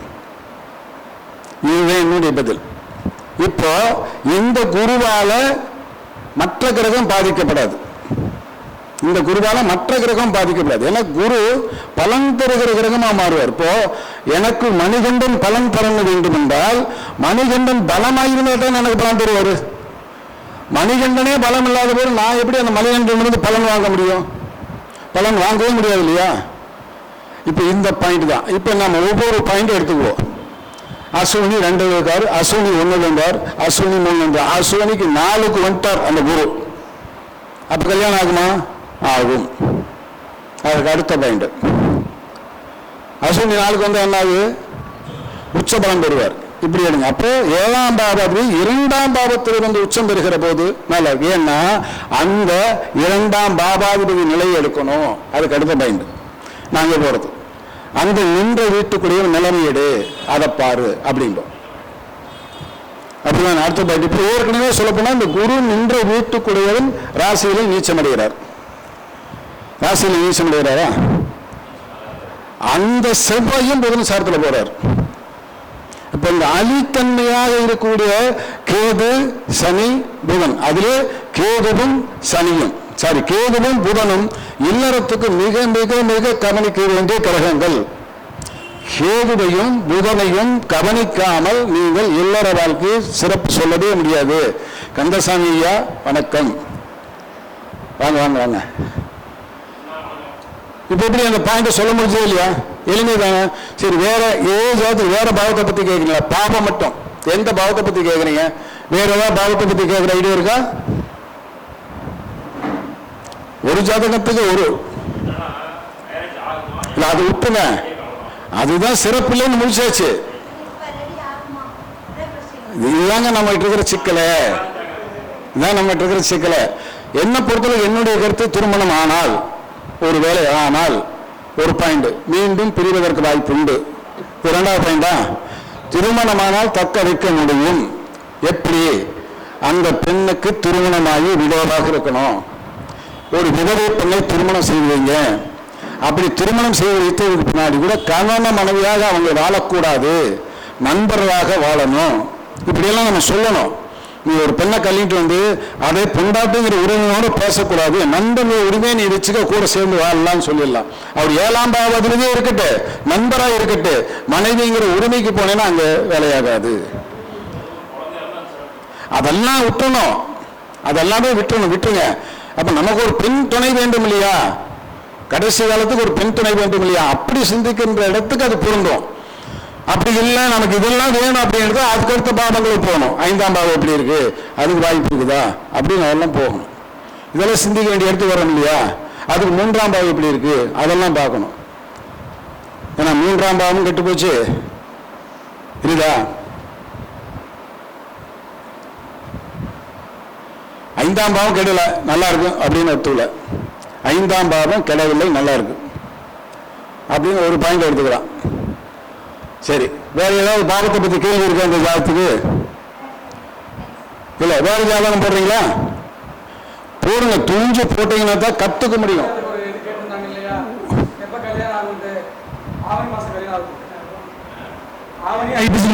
கல்யாணம் ஆக போதுமா தசாபுத்தி பிரகாரம்? ஓகேங்களா, கல்யாணத்துக்கான காரியம் வந்துருச்சு. கல்யாண வாழ்க்கை எப்படி இருக்குன்னு நான் பதில் சொல்ல கிடையாது. கல்யாணம் ஆகுமான்ற கேள்விக்கு மட்டும்தான் நான் பதில் சொல்லியிருக்கேன். ரைட்டுங்களா? கல்யாணம் ஆக போதுமா? நன்றி. அடுத்த ஜாதகம். சரி, மணிகண்டன் ஒரு நல்ல வாழ்த்து சொல்லியிருக்காரு, ரொம்ப சிறப்பு. இப்போ நான் ஒரு கருத்து சொல்றேன். எல்லாருக்கிட்டையும் கேட்கறது எப்போ ஆகும், எப்போ நடக்கும், எப்போ இது செட் ஆகும் அப்படிங்கிறதானே. இப்போ நம்ம ஒரு ஜாதகத்தை பார்த்து இது எப்போ நடக்கும் சொல்றதுக்கு ஒரு கேள்வியோடு நிற்கிறோம். ஆனால் ஒரு ஜாதகத்தை பார்த்து இது எப்போ நடந்துன்னு சொல்ல முடியும் இல்லையா. எப்ப நடந்துன்னு, உங்க கல்யாணம் எப்ப நடந்துன்னு உங்களுக்கு தெரியும் இல்லையா. அது யாரு கொடுத்தா நீங்க பார்க்கலாம் இல்லையா. எந்த திசா புத்தி உங்களுக்கு கல்யாணத்தை பண்ணிச்சு உங்களால பார்க்க முடியும் இல்லையா. இனி கொடுக்க போறவனு சிந்திக்க வேண்டாம், கொடுக்கவனு பார்க்கலாம்ல. உனக்கு எப்ப கல்யாணம் ஆச்சு, உனக்கு எப்ப தொழில் அமைச்சது, உனக்கு எப்ப குழந்தை பிறந்துச்சு, உனக்கு எப்ப நான் தொழில் எத்தனை கேள்விக்கும் கொடுத்தவனை பார்க்கலாம் இல்லையா. நீங்க உங்க ஜாதகத்தை ஆய்வு செய்து பாருங்கள். 12 பாவங்களுக்கும் பலன் தருகிற பாவங்கள் 3, 11. நல்லா ஞாபகம் வச்சுங்க, இதை நான் உங்களுக்கு நிரூபிச்சு காட்டுறேன். 12 பாவங்களுக்கும் பலன் தரும் பாவங்கள் 3, 11. 3, 11 துணை இல்லாமல் 12 பாவங்களும் பலன் தராது. ஆக உங்களுக்கு திருமணம் நடக்க வேண்டும் என்றால் அந்த 11, 3 7 எப்ப கலக்கிறதோ அப்பதான் திருமணம் நடக்கும். 7, 3, 11 தான் திருமணத்தை கொடுக்கும். உங்க கல்யாண தேதியை போட்டு பாருங்க, அது இருக்கும். நான் பாயிண்ட் தான் கொடுக்குறேன். ஏன்னா அது கைப்புள்ள கண்ணாடி வேலை இல்லையா. எனக்கு யார் கொடுத்தான்னு எனக்கு தெரியணும் இல்லையா. அப்ப உங்க குழந்தை பிறந்த பாருங்க, 11, 3, 5 இருந்தா தான் வேலை செய்யும். 5, 11, 3 இல்லாமல் புத்திரஸ்தானம் இல்லை. 3, 11, 10 இல்லாமல் தொழில் இல்லை. 4, 3, 11 இல்லாமல் சொந்த இடம் வாகனம் வாங்க முடியாது. ஆக அந்த 11, 3 3ஆம் இடம் என்பது உந்துதல் தேடுதல் என்று பொருள். 3ஆம் பாவம் உந்துதல் தேடுதல் என்று பொருள். 11ஆம் இடம் என்பது நமக்கு லக்கு அதிர்ஷ்டம் என்று பொருள். எந்த பாவத்தை நோக்கி நீங்கள் தேடுகிறீர்களோ அதற்கு 3, 11 ஒத்துழைப்பு செய்தால் அந்த பாவம் வெற்றியடையும். இவ்வளவுதான் மேட்டர். நீங்க எல்லா பாவத்தையும் போட்டு பாருங்க. உங்க ஜாதகத்தில் இப்பவே இந்த வினாடியே நீங்க போட்டு பார்த்தால் உங்க திருமணம் 3, 7, 11 தொடர்பு இல்லாமல் நடந்திருக்காது. நான் நிறைய ஜாதகத்தை, நூற்றுக்கணக்கான ஜாதகத்தை ஆய்வு செய்துட்டேன். போட்டு போது வர்றவங்களுக்கு அவங்களுடைய திருமண தேதி வாங்கி, அவங்க ஜாதகத்தை வாங்கி, அந்த திருமண தேதி என்று என்ன திசாபுத்தி நடந்தது, அவர்கள் கோச்சாரத்தில் எங்கே இருந்தார்கள் என்று கண்டு சொல்லியிருக்கோம். ஆக 3, 11, 7 தொடர்பு இல்லாமல் திருமணம் இல்லை. 3, 11, 5 இல்லாமல் புத்திர வாக்கியம் இல்லை. இது ஒன்று. இப்ப மணிகண்டன் சொன்ன சொல்லுக்கு அது பொருந்துதான்னு பாத்துங்க. பொருந்துதுன்னா கன்ஃபார்மா அப்படி ஒரு லக்குன்னா நடந்துடும். அதுல சந்தேகமே வேண்டாம். நம்பிக்கை கொடுக்கணுங்கிற ஜோதிட விதி. நான் இந்த நம்பிக்கை கொடுக்கறதுக்காக வரல, நான் ஆய்வாளர். இது கசாப்பு கடை, வெட்டு துண்டுதான். வர்றவங்களை திருப்தி பண்ற இடத்துல நாம் இல்லை. இது இந்த ஜோதிடம் பார்க்கின்ற இடம் அது. இது கசாப்பு கடை, ஆய்வாளர் ஆய்வு செய்கின்ற இடம். இங்க நம்ம ஆய்வு செய்தா தான் அங்க போய் நம்ம கருத்து சொல்ல முடியும். அதனால் இங்கு தயவுதாட்சியமே இருக்கக்கூடாது. என்ன என்னுடைய அனுபவமோ அதை கொட்டிடணும் அப்படிங்கிறதா. அடுத்து என்ன கேள்வி, எந்த பாவம் கேள்வி?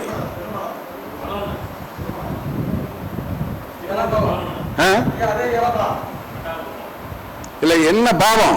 திருமணம்ங்கிறாரு, நீங்க 11ங்கிறீங்க, என்னது 7ஆம் பாவம் சொல்லுங்க. அப்படி நீங்க திருமணம் கேட்க கூடாது, கேள்வியெல்லாம் கேட்டீங்கன்னா பதில் அது வந்துரு. அப்படி சொல்லுங்க. கல்யாணம் ஆயிடுச்சா இல்லையா, 2 கல்யாணமா, மனைவி இருக்கா அப்படி இல்லையா, பிரச்சனையா, எதுவுமே சொல்ல முடியாது 7ஆம் பாவம்னா அப்படின்ட்டு. நடப்பு திசாபுத்தி கொஞ்சம் பொறுமையா.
ஓகே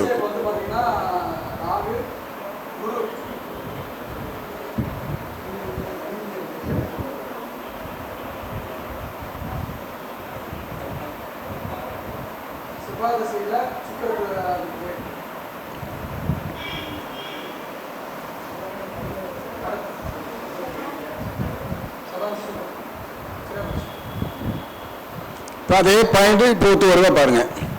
இப்போ நம்ம என்ன சொன்னோம், 7ஆம் பாவம் சுக்கிரன் புதன் கேது, இது மட்டும் நான் லிங்க் எடுத்துக்கிட்டேன். இப்போ சுக்கிரன் புதன் மணி ஏறலாமா? இது ஃபர்ஸ்ட் பாயிண்ட். சுக்கிரன் புதன் மணிக்கு சுக்கிரனோ 7ஆம் பாவாதிபதியோ புதன் மணி ஏறக்கூடாது. இவர்களுக்கு திருமணத்தில் சிக்கல் வரும், அழித்தன்மை வாங்கக்கூடாது. இப்போ சுக்கிரன் புதன் மணி ஏறினாலும் லக்னத்துக்கு 12ஆம் பாவத்திலே போய் மறையுது. அப்போ அயன சுகம் கெடாது, அது சுக்கிரன் வந்து அது மாதிரி போகக்கூடாது. இது ஒரு பாயிண்ட். லக்னத்துக்கு 7ஆம் அதிபதி லக்னத்துக்கு 6இல் மறைவது, 6இல் மறைந்தாலும் வர்க்கோத்தம் வாங்கியிருக்காரு. யார் சாரத்தில்? 2 குடியின் சாரத்தில். இது ஒரு சிறப்பு தான். 6ஆம் இடத்துல வர்க்கோத்தம் வாங்கியிருந்தால் திருமணமானால் சண்டை இருக்கும், பிரச்சனை இருக்கும், பிரிவு இருக்கும். திருமணமானால் சண்டை, பிரச்சனை, பிரிவுகளை கொடுக்கும். இது 7ஆம் பாவாதிபதியின் நிலைப்பாடு. இப்ப லக்னாதிபதி அப்படின்னு எடுத்துட்டோம்னா, லக்னாதிபதி அதே 7ஆம் பாவாதிபதியின் கூடி 6ஆம் பாவத்தில் இருக்காரு. இப்ப 7ஆம் பாவாதிபதி லக்னாதிபதி கூடி 6இல் இருந்தால் இவர்களுக்கு கணவன் மனைவி இருவருக்கும் சண்டையே தீராது என்று பொருள். இந்த 6ஆம் பாவாதிபதி அங்கே லக்ன கேந்திரத்திலே வந்து உச்சம் பெற்று வர்க்கோத்தம் வாங்குகிறார். சுயசாரத்தில் லக்னத்திலே உச்சம் பெற்று வர்க்கோத்தம் வாங்குகிறார் சுயசாரத்தில். இங்கு 9ஆம் பாவாதிபதி என்பதை விட 6ஆம் பாவாதிபதி நீ எடுத்துங்க இந்த குரு. அப்ப கணவன் மனைவி என்ன? திருமணம் லேட்டு, திருமணமானால் பிரச்சனை, பிரிவினை. இதுக்கு என்ன பதில் சொல்லுங்க?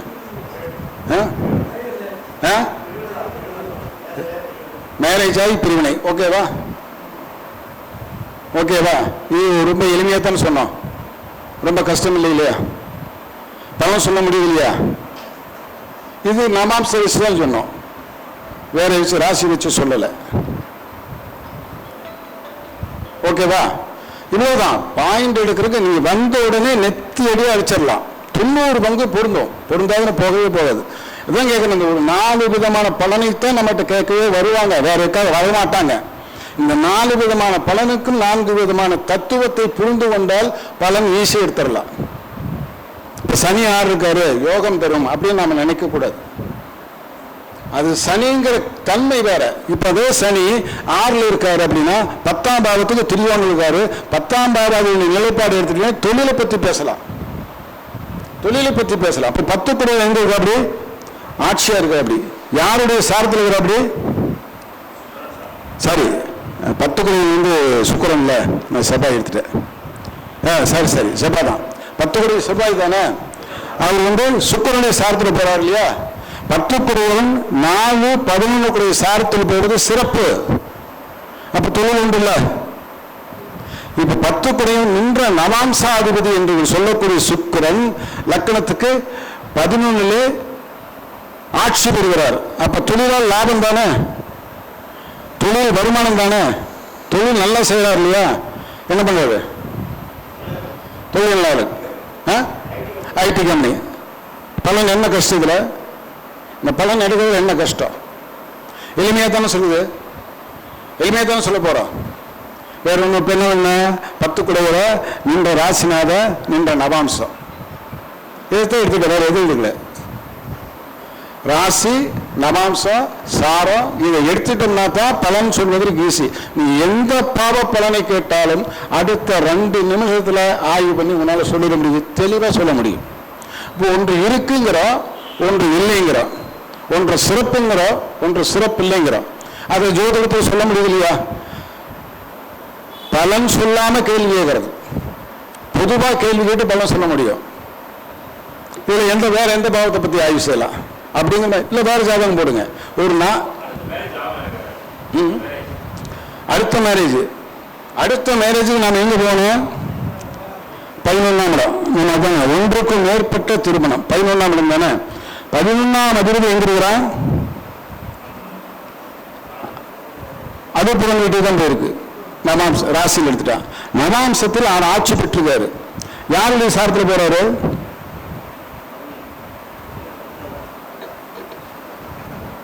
குருசாரத்தில் போறாரு. சொல்லுங்க டக்குன்னு. குருசாரத்தில் போறாருல, குருசாரத்தில் போற அடுத்த திருமணம் பண்ணா நல்லா இருக்கும். இப்ப 7ஆம் பாபாதிபதி தான் கெட்டான், 11ஆம் பாபாதிபதி கெடல.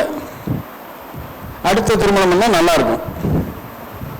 இப்ப பாருங்க, 11ஆம் அதிபதியும் லக்னாதிபதி எங்க இருக்கிறாங்க?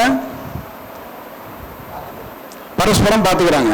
அப்போ 11 லிங்க், 11 லிங்க். இப்ப லக்னாதிபதி நின்ற நமாம்சம் எடுத்தீங்கனாலே அவன் 3 கூட நமாம்சம் தான் இருக்கிறான். அப்படி அப்படிதானே? அப்ப யார் சாரத்தில் போறாரு? அதே சுக்கரன் சாரத்தில் போறாரு. அப்ப அதே சுக்கரன் 11ஆம் அதிபதியே வர்றான். இப்ப 2ஆம் தரம் சக்சஸ் ஆகும். கல்யாணம் பண்ண சொல்லுங்க. இதுதான் கேள்வி பதில். ரொம்ப பலன் சொல்வதில் எளிய முறை. இது எளிய முறை தான், கடினமான முறை அல்ல. அதற்குள்ளான பாவ விளக்கங்களை மட்டும்தான் நம்ம விளக்குறோம். ஒரு பாவத்துக்கு இன்னொரு பாவம் துணை செய்யுது, ஒரு பாவத்துக்கு அவனுடைய நட்சத்திரங்கள் சாரங்கள் நவாம்சங்கள் துணை செய்யுது. எவ்வளவுதான் மேட்ரு. வேற ஜாதி இருக்கா? போடுங்க. அப்படியே கொஞ்சம் கொஞ்சமா டைரி வருது, ஜாதகம் போடலான்ட்டு. அது ஒன்று ஞாபகத்தில் வச்சுங்க.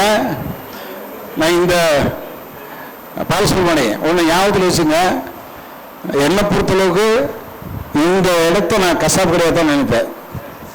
ஆனால் ரொம்ப நெருக்கமான ஜாதகத்தை போட்டுட்டு அவங்கள போய் தவறான கருத்து சொல்றாங்க, தப்பா நினைச்சிடாதீங்க. ஏன்னா சில பெண்கள் சில ஆண்கள் தவறான வாழ்க்கை முறைக்கெல்லாம் போவாங்க. அதெல்லாம் நம்ம சொல்ல வேண்டியது வரும். ஐயோ என்னுடைய பொண்ணை பத்தி என்னுடைய பையனை பத்தி இப்படி எல்லாம் சொல்றாங்களேன்னு சங்கடப்பட்டு கூடாது. ஏன்னா இது இந்த இடம் அப்படிப்பட்ட இடம். ஏன்னா நாம் ஜோதிடம் கற்றுக்கொள்ள வந்திருக்கிறோம், ஒருத்தரை பத்தி கருத்து சொல்ல வரல. அப்படி மனசுல நினைச்சுக்காதீங்க. அதுதான் சொல்றீங்க இப்படி சொல்றாங்க நினைச்சுக்காதீங்க. உள்ளபடி தெரிந்து கொண்டு நம் வாழ்க்கையை மாற்றுவதற்கு தான் ஜோசியம். தெரிந்து கொண்டு நம் வாழ்க்கையிலிருந்து மாற்றி அமைப்பதற்கு அல்ல, நாம் மாற்று வழி தேடுவதற்கு, அதை ஏற்றுக்கொள்வதற்கு தான் ஜோசியம். எனக்கு இப்படித்தானே, சரி அப்படித்தான்.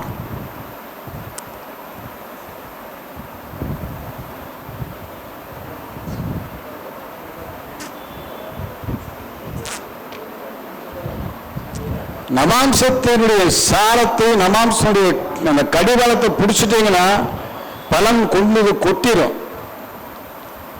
ஆச்சா, நாம் என்ன நவாம்ஸுக்கு போகவே மாட்டேங்கிறோம். அதுதான் நமக்கு என்னன்னா ஒரு பெரிய இது. நவாம்சத்தை மட்டும் பிடிச்சிட்டேன்னா பலன் கொண்டு போய் கொட்டிடு. ராசியை வச்சுக்கிட்டு உழப்பல் தான். யாரு? மாணவன்லேருந்து ஜாம்பவான் வரைக்கும், மாணவர்லேருந்து ஜாம்பவான் வரைக்கும் அப்படிதான் இருக்கும்.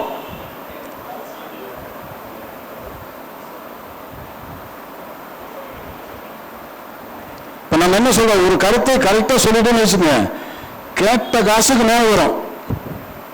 கொடுக்கும்போது சங்கடமே எல்லாம் காசு கொடுத்துட்டு போவாங்க. நமக்கு காசு முக்கியம்னா பலன் முக்கியம். அவனுக்கு பலன் முக்கியம். அவனுக்கு பலன் முக்கியம்னா நமக்கு காசு முக்கியம்.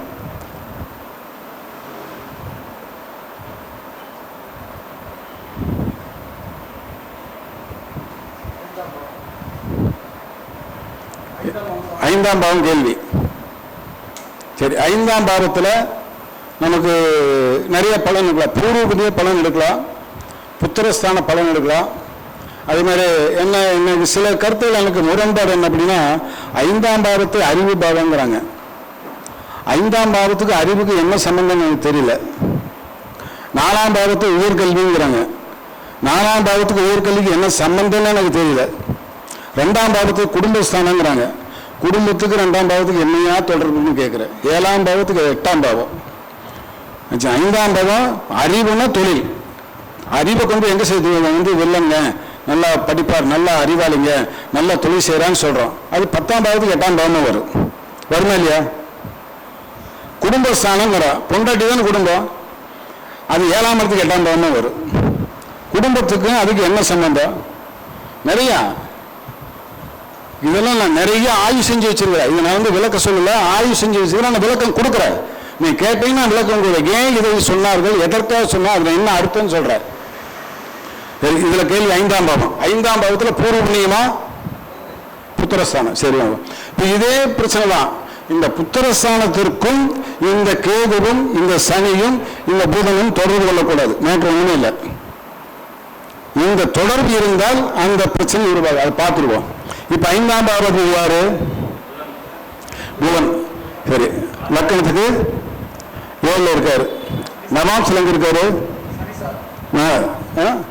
சனி சார. இப்ப இந்த சனி எங்க இருக்காரு? 6ல. அவர் யார் சாரத்தில் இருக்காரு? சரி சரி. இப்போ ஐந்தாம் பாவாதிபதி நின்ற பாவாதிபதியும் செவ்வாய். ஐந்தாம் பாவாதிபதி நின்ற பாவாதிபதி செவ்வாய். அவர் எங்க இருக்காரு? நவாம்ஸ்ல சுக்கிரன் வீட்டில். சுக்கிரன் வீட்டில் தானே, ஆனா கேதை கூடியிருக்காரு. இது ஒண்ணு. ஐந்தாம் பாவாதிபதிக்கு விந்துக்கு காரகன் என்று சொல்லக்கூடிய சுக்கிரன் எங்க இருக்காரு? இருக்காரு நவாம்ஸ்ல எங்க இருக்காரு? புதன் மனையில. அந்த புதனை நெருக்கமா கூடியிருக்காரு. இப்ப சுக்கிரனும் புதனும் சூரியனும் புதனும் நெருக்கமாக கூடிவிட்டால் விந்துற்பத்தி இல்லை. சூரியனும் புதனும் சூரியனும் சுக்கிரனும் ஒரு 3லிருந்து 4 டிகிரிக்குள்ள இருந்தாங்கன்னா அவங்களுக்கு விந்து உற்பத்தி இல்லை. 5ஆம் பாவம் நல்லா இருக்கு, விந்து உற்பத்தி இல்லை. அப்ப குறைபாடு இந்த ஜாதகனிடம் இருக்கிறது. குறைபாடு இந்த நீ டாக்டர் போய் டெஸ்ட் பண்ணி பாருங்க. இந்த ஜாதகரிடம் இது ஆண் ஜாதகம் தானே, ஆண் ஜாதகம் தானே. இந்த குறைபாடு இந்த ஆணிடம் இருக்கிறது அப்படின்னு எடுத்துங்க. அது என்ன காரணம் அப்படின்னா, சூரியனும் சுக்கிரனும் புதனும் இந்த அழித்தன்மை வாங்குவதால். சரியா? கரெக்டா வருதா இல்லையா? ஏற்கனவே சொன்ன பாயிண்ட் தான் சொல்றேன், மாற்றி சொல்லலை. ஆனா 5ஆம் பாவாதிபதி நின்ற ஸ்தானாதிபதி கேதுவை கூடுறான். அது ஒரு சிக்கல். அப்ப குழந்தை பாக்கியம் லேட்டு. அப்போ நடப்பு திசை என்ன? சுக்கிர திசை. குரு திசையில் சுக்கிரன் பத்தி. குருவும் புதன் மனை. குருவும் புதன் மனை தானே. சரியா? எங்க இருக்காரு? அங்க எடுத்துங்க, இங்க விட்டுருங்க. நான் அங்கேயே தான் வருவேன். அங்க எடுத்துங்க. ஆக இந்த ஜாதகருக்கு டெஸ்ட் பண்ணி பார்த்தீங்கன்னா விந்தணு பிரச்சனை என்று இருக்கும். டெஸ்ட் பண்ணி பார்த்தீங்களா? என்ன சொன்னாங்க?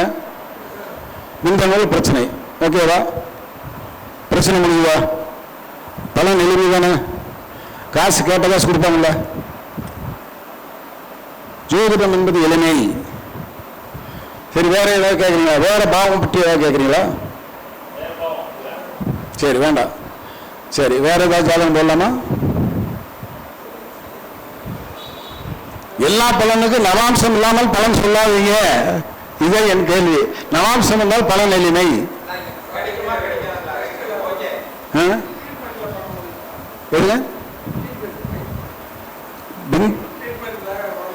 ட்ரீட்மெண்ட்ல பண்ண முடியும், அதுக்கு வாய்ப்பு இருக்கு. அப்படிங்கிறது என்ன காரணம்? 5ஆம் பாவத்தினுடைய நிலை, அந்த 5ஆம் பாவத்தினுடைய குருவுடைய நிலை வாய்ப்பு இருக்கு. முயற்சி பண்ணுங்க, கண்டிப்பா பார்க்கலாம் அதுக்கு உண்டான வாய்ப்பு. ஆனா அதற்கு அந்த 5ஆம் பாவத்தினுடைய திசையோ அது, அதாவது லக்னத்துக்கு 3, 11 திசையும் லிங்க் இருந்து பண்ணுங்க, செட் ஆகும். 3, 11, 5 லிங்க் இல்லாமல் செஞ்சீங்கன்னா அந்த காலத்தில் அது உற்பத்தி காலம் அல்ல. அது பார்த்துக்குங்க.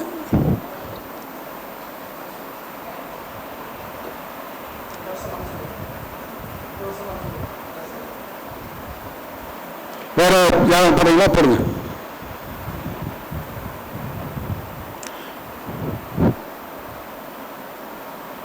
இது நீங்க மனசுல வச்சுட்டீங்கன்னா போதும், நாளைக்கு எந்த ஜாதகம் வச்சு பேச சொல்லலாம். இங்க வெளியே போகும்போது மறந்துட்டு போயிருந்தீங்கன்னா பழைய 2, 4, 7, 8 இப்படியே இருக்கும். இந்த செவ்வாய் தோஷம், இந்த ராகு தோஷம், இந்த புத்திர தோஷம், இந்த கலசர் தோஷம், இதெல்லாம் சிக்கிட்டு ஜோசியிட்டு சிக்கிட்டு அப்படியே முழின்னு மொழிக்குது. சரி, இப்போ ஒரு பாவம் பேசிடுவோம். 2ஆம் பாவம் குடும்ப பாவம் அல்ல அப்படின்னு நான் சொல்றேன், அப்படிதானே? 2ஆம் பாவத்துக்கும் குடும்பத்துக்கு என்ன சம்பந்தம் அப்படின்னு ஒரு கேள்வி கேட்கறேன் இல்லையா? இப்ப நான் என்னுடைய கேள்வினா, குடும்பம் என்றால் என்ன? குடும்பம் என்றால் நான் என் தந்தை என் தாயுடன் வாழ்ந்த காலம், அதை குடும்பத்தில் சொல்லலாம். அல்லது நான் என் சகோதரருடன் கூடி வாழ்வது ஒரு குடும்பம் சொல்லலாம். அல்லது நான் என் மனைவி என் மகனுடன் சேர்ந்து வாழ்வது குடும்பம் சொல்லலாம். அப்படிதான் குடும்பம். இந்த குடும்பத்தோடு இருக்கிறதுக்கு என்ன வேணும்னா 2ஆம் பாவம் பலப்படணும். 2ஆம் பாவத்தால் குடும்பம் நடக்காது, 2ஆம் பாவத்தால் குடும்பம் நிலைக்குமா நிலைக்காதுன்னு சொல்றான். ஏன்னா துட்டு இல்லைன்னா குடும்பம் இல்லை. நீங்க துட்டு கொண்டு போனேன்னா பெத்த தாய் தகப்பனும் உள்ள சேர்த்த மாட்டான், பூண்டாட்டையும் துரத்து விட்டுருவான். நீ சாமியார் தான், புள்ளையும் வச்சு காப்பாற்ற மாட்டான். அத பணம் இருந்தால் தான் குடும்பம் நடத்த முடியும். குடும்பம் நடத்துவதற்கு 2ஆம் பாவம் தேவை. 2ஆம் பாவத்தால் குடும்பம் உருவாகாது. அப்படித்தானே? அருளாருக்கு அபுள் இல்லை, பொருளாருக்கு இவ்வளவு இல்லை. நான் ஏன் சாமியாரா போனேன்? வீட்டுக்கு காசே கொடுக்கல, பொண்டாட்டி துரத்து விட்டான். அப்ப 2ஆம் பாவம் கெட்டு போச்சுன்னா எவ்வளவு சோறு போடுவாளா? அதுல குடும்பம் குடும்பமா இருக்குமா? அப்படியே சோறு போட்டாலும் அது எப்படிப்பட்ட சோறா இருக்கு? அப்படியே குடும்பம் நடத்தினா அந்த குடும்பம் எப்படிப்பட்ட குடும்பமா இருக்கு? பொருள் இல்லை என்றால் நமக்கு மரியாதையே கிடையாது. அப்ப யாரு இது? துறவி. அவன் யாரு? குடும்பம் இல்லாதவன். அப்ப துட்டு இல்லாதவன் துறவியா போகணும், சாமியாரா போகணும். அவனுக்கு குடும்பம் இல்லை, சாமியாரு குடும்பம் இல்லை, சாமியாருக்கு துட்டு இல்லை. 2ஆம் பாவம் கெட்டு போச்சு. 2ஆம் பாவம் கெட்ட சாமியார் தானே, ஓகே தானே? அப்படிங்க. உயர்கல்வி பற்றி 4ஆம் பாவம் பேசவே பேசாது. உயர்கல்விக்கு 10ஆம் பாவம் தான் பேசும். நல்லா புரியுங்களா? உயர்கல்விக்கு 10ஆம் பாவம் தான் தொடர்பு. உயர்கல்வி என்றால் என்ன? உயர்கல்வின்னு என்ன? டிகிரி. டிகிரி எதுக்கு? என்ன டிகிரி வாங்குற, என்ன தொழில் செய்ய போற, என்ன எதை சார்ந்து நான் போக போறதான டிகிரி. நான் என்ன படிப்பு படிச்சா இந்த வேலைக்கு போலாம், அப்படித்தானே? உயர்கல்வி எதுக்கு? தொழிலுக்கு தானே உயர்கல்வி படிக்கிறோம். அப்ப தொழிலுக்கு உயர்கல்வி படிக்கிறோம்னா உயர்கல்விக்கு தொழில் பலன் இல்லாவிட்டால் உயர்கல்வி படிச்சு என்ன பிரயோஜனம்? அப்ப உயர்கல்வியை கொடுக்கக்கூடிய இடம் எது? 10ஆம் பாவம் தானே. இந்த 10ஆம் பாவத்தினுடைய திரிவான் தானே 2ஆம் பாவம். அப்ப இந்த 10ஆம் பாவம் பலம் பெறணும்னா 2ஆம் பாவம் பலம் எல்லாம் பெறணுமா? 4ஆம் பாவம் எப்படி செட் ஆகுது? 4ஆம் பாவங்கிறது கட்டடம் வாகனம் இதுதான் பேசும். கட்டட வாகனத்துக்கு தான் பேசு. 4ஆம் பாவம் சுகம் கட்டட வாகனம் இதுதான். ஆனா அதற்கும் உயர்கல்விக்கு சம்பந்தமே இல்லை. 4ஆம் பாவம் நல்லா இருக்கு, உயர்கல்வி படிக்காம இருக்கிறான். அதே மாதிரி கல்வி காலங்கள்ல பாருங்க, புதனுடைய தொடர்போ 2ஆம் அதிபதி தொடர்பு இல்லாமல் கல்வி வரவே வராது. அது நல்லா புரிஞ்சுங்க. புதன் தான் கல்விக்கு வித்யாகாரகன். புதன், இந்த புதன் இல்லற வாழ்க்கைக்கு தான் துரோகி, அறிவுக்கு கடவுள். இல்லறத்துக்கு புதனும் கேதும் துரோகிகள், கல்விக்கு கடவுள் அவங்க தான். இந்த கேது திசையோ புதன் திசையோ இரண்டாம் பாவத்து திசையோ இரண்டாம் பாவ திசையோ நடந்தால் இளமை காலத்தில் கல்வி அற்புதமா வரும். சூப்பர் கல்வின்னு சொல்லுங்க. அப்படி இல்லாம அதே ஒரு காலம் போட்டலாம். இதுல என்ன கேள்வி? 7ஆம் பாவம் போட்டோம்னா வந்துருச்சு.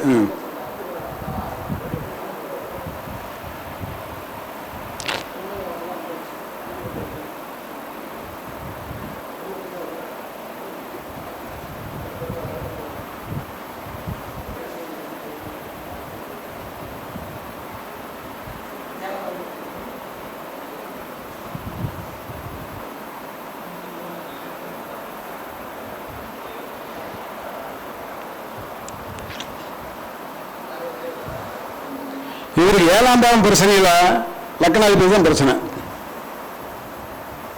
எனக்கு கல்யாணம் வேண்டாங்கிறாரு.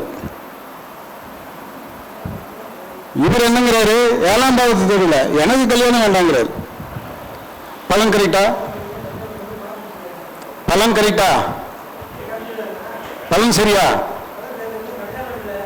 எனக்கு கல்யாணம் வேணும்னு இவரே சொல்றாரு. அப்படியா? சரியா? பல நோக்கி தானே. நான் பொண்ணை தேடல, எனக்கு பொண்ணே வேண்டாம். காரணம் லக்னத்தில் புதன், லக்னாதிபதி கேதுடைய சாரம். 2 பாயிண்ட் தான். லக்னத்தில் புதன், லக்னாதிபதி கேதுடைய சாரம். 2 பாயிண்ட் தான். லக்னம் அதற்கு லாய்க்கில்லை.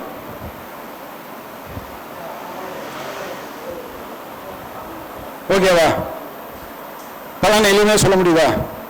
நீ எத்தனை ஜாதகம் போட்டாலும் பலனை புட்டு புட்டு வச்சிடலாம். இது காரணம் நவாம்சம். நவாம்சம் இல்லாம நான் பேசல. நவாம்சம் இல்லாம பேசல. சரியா? அவ்வளவு மேட்ரு. 88 இதுதான் பலன் சொல்வதில் எளிய முறை என்று நீ எடுத்துக்கொண்டால், 2ஆம் பாவத்தை பற்றி பேசினா அதுக்கு ஒரு ரூட்டு, 4ஆம் பாவத்தை பற்றி பேசினா அதுக்கு ஒரு ரூட்டு, 7ஆம் பாவத்தை பற்றி பேசினா அதுக்கு ஒரு ரூட்டு, 10ஆம் பாவத்தை பற்றி பேசினா அதுக்கு ஒரு ரூட்டு. ஒன்றுக்கொன்று தொடர்பில்லாதது, ஒன்றுக்கொன்று தொடர்பில்லாதது. ஆனால் ஒவ்வொன்றுக்கும் தனித்தனியான பலன் எடுக்கணும். தனித்தனியான வழிமுறை இருக்கு. ஒரே வழிமுறை வச்சு 9 இருந்தா யோகம், 5 இருந்தா யோகம், 6 இருந்தா கெடுதல், 8 இருந்தா கெடுதல், இதெல்லாம் விட்டுருங்க. இதெல்லாம் எங்க இதெல்லாம் எடுக்க இந்த பாலகாதிபதி திதிசூன்யம் இதெல்லாம் தொடரவே இல்லை. இதெல்லாம் நாங்கள் தொடரவே இல்லை. எங்கேயாவது போய் உட்காந்து ஒரு பாதகத்தில் போய் உட்காண்டாரு, ஒரு திதிசூன்யம் உட்காந்துட்டாரு. ஒன்றும் இல்லை, இப்படி இருந்தால் இப்படி தான். நான் பாதகத்தையும் பார்க்கல, திதிசூன்யம் பார்க்கல. ஒரு கிரகம் வலிமை பெற வேண்டும் என்றால் அந்த பாபத்தினுடைய தன்மை கிடக்கூடாது, அந்த பாபத்தினுடைய வீரியம் கிடக்கூடாது. அப்ப எதுக்கு எது வீரியம், எதுக்கு எது வீரியம் இல்லை, இதுதான் நம்ம எடுக்கிற பாயிண்ட். சரி, இந்த ஜாதகத்தில் முடிச்சுக்கலாம். சாப்பாடு டைம் ஆயிடுச்சு.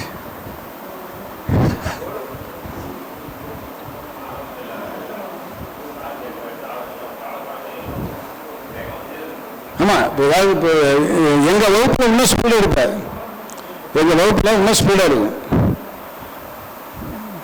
மெயின் காரணம் வந்து பார்த்து பார்த்து பார்த்து பார்த்து ஒரே பலிதான், ஒரே பரமாத்தான், ஒரே இதுதான். தொடர்ந்து அதே தான் பேசுறோம். பெரும்பாலும் எனக்கு தெரிஞ்சு எங்கிலும் வந்து ஜாதகம் பார்த்தவங்க கண்ணீர் விடாம போனதே இல்லை. கண்ணீர் விட்டு அழுதுட்டு தான் போவாங்க. ஐயா இந்த மாதிரி சரி, நான் கேட்பேன், நான் எத்தனை % ஐயா எத்தனை % அப்படின்னா 100 சொல்லிட்டீங்க, எனக்கு வழிதான் தெரியல அப்படிதான் சொல்லுவாங்க. வழிய பலன் கரெக்ட், இதுதான் விதியா, இதுதான் வாழ்க்கையான்னு கண்ணீர் விட்டுட்டு தான் போவாங்க பெரும்பாலும்.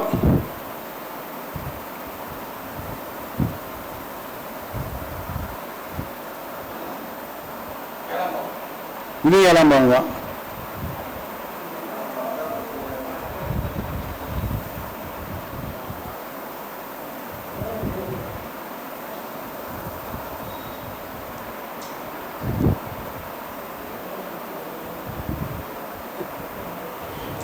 இவருக்கு 7ஆம் பாவ அதிபதியில் 5 இருக்காரு. அவர் நின்ற சாரம் வந்து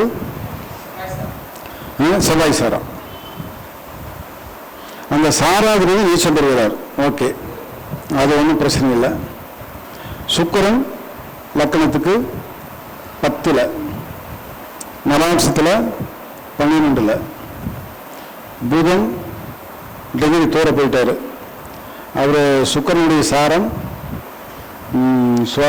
சுவாதி, ராகுடைய சாரம், புதன் விசாகம் குருவுடைய சாரம், 7 5 சுக்கிரன் வீட்டில், சுக்கிரன் ராகு சேர்க்கை. ஒன்றுக்கு மேற்பட்ட தொடர்புகள்,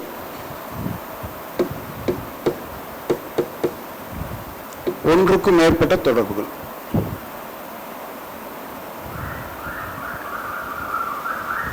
யார் ஜாதகம் வருது? பரவாயில்ல, ரைட்டு. கல்யாணத்தில் பிரச்சனையெல்லாம் இல்லை, கல்யாணத்தெல்லாம் பிரச்சனையெல்லாம் இல்லை. ஒன்றுக்கு மேற்பட்ட தொடர்பு அமையும்.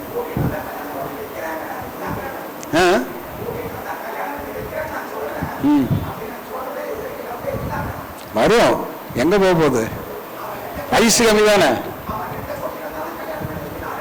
வயசு கம்மி தானே, வந்துடும், ஒன்றும் பிரச்சனை இல்லை.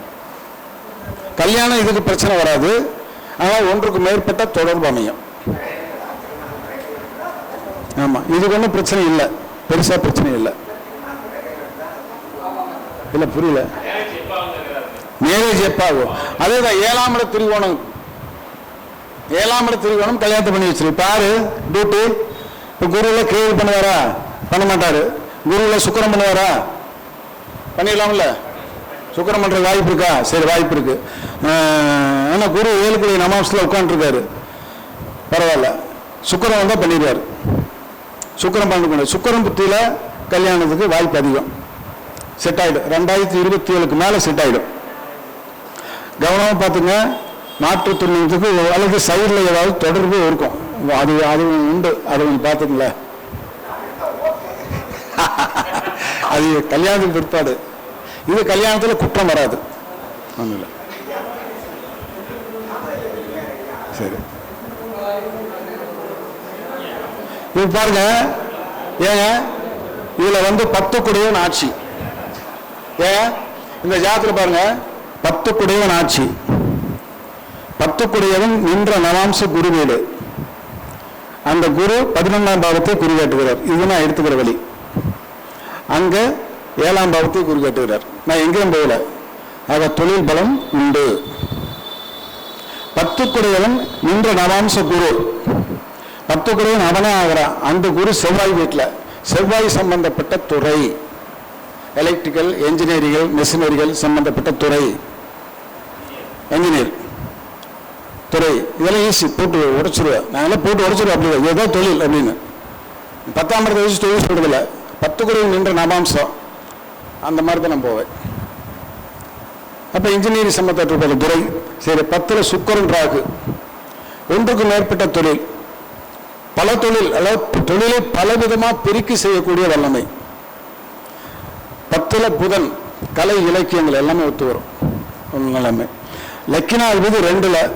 லக்கினா நமாஸ் வந்துக்கிறான், துட்டிலே கருத்து நல்லமா இருப்பான். பணம் பணம் பணம் பணம் பணம் தான் குறிக்கோள், நல்லா சம்பாதிப்பான். 11ஆம் அதிபதி யாரு? செவ்வாய். 7ல் இருக்கிறான். நின்ற நவாம்சம் 3 குடைய நவாம்சம். யார் சாரத்தில் போறா? புதனுடைய சாரத்தில். அந்த புதன் 10ஆம் இடத்தை குறிகாட்டிட்டாரு. தொழில் வருமானம் உண்டு, லாபாதிபதி. 2ஆம் அதிபதி ஆட்சி, அவர் லக்கண நமாசு போறாரு. அவர் யார் சார்ந்து போறாரு? ராகு சாப்பிட போறாரு. அந்த ராகு 10ஆம் இடத்தை குறிகாட்டாரு. தொழில் பலம், தொழில் பலம் சிறப்பு. தொழில் எப்படி இருக்கு? சிறப்பா இருக்கு, சூப்பரா இருக்கு. தொழில வருமானம் உண்டு. சொல்லலாமா? ஓகேவா? சரியா இருக்கா இல்லையா? யாரோ எத்தனை பேர் செலக்ட்? 100%. இதே வர்றவங்க எல்லாம் 100% தான், அதில் குறையவே இல்லை. ஓகே, நன்றி. இந்த ஒரு நிகழ்வில் உங்களோடு கலந்து எனது கருத்தை பரிமாறிக்கொள்வதற்கு ஒரு வாய்ப்பை ஏற்படுத்தி கொடுத்த அருமை நண்பர் தம்பி தர்மசாஸ்திரா மணிகண்டன் அவர்களுக்கு நன்றியும் வணக்கத்தையும் தெரிவித்துக் கொள்வதோடு, உங்களுக்கும் இதுவரை வந்து கலந்து என்னோடு இந்த நிகழ்வை பகிர்ந்து கொண்டமைக்கு வாழ்த்தையும் நன்றியும் கூறி விடைபெறுகிறேன். நன்றி, வணக்கம். எனது தொலைபேசி எண் வந்து 9842776767. நான் வந்து ஜோதிடர் அல்ல, ஜோதிட ஆய்வாளர். நான் ஜோதிடர் அல்ல, ஜோதிட ஆய்வாளர். ஜோதிடம் எனக்கு தொழில் அல்ல, நான் ஒரு சிவில் இன்ஜினியர்.